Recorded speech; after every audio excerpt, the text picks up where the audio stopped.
वालेकुम रहमतुल्लाहि व बरकातहू। सही तारीफ হাদিস নম্বর 969।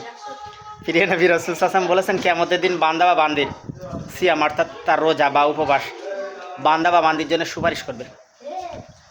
সেই তারিফ। তো দেখুন, বিশেষ করে অনেকে অনীহা প্রকাশ করেন।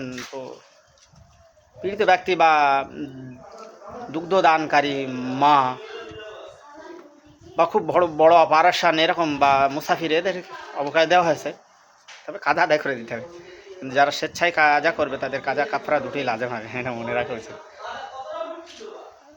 হালকাভাবে নেবেন না, এই বিশাল বড় ধরনের সুপারিশকারী হবে সম বা সিয়াম বা রোজা। হ্যাঁ, নামাজও সুপারিশ করবে, তিলাওয়াতে কোরআনও সুপারিশ করবে বান্দা বা বান্দির জন্য। হালকাভাবে নেবেন না।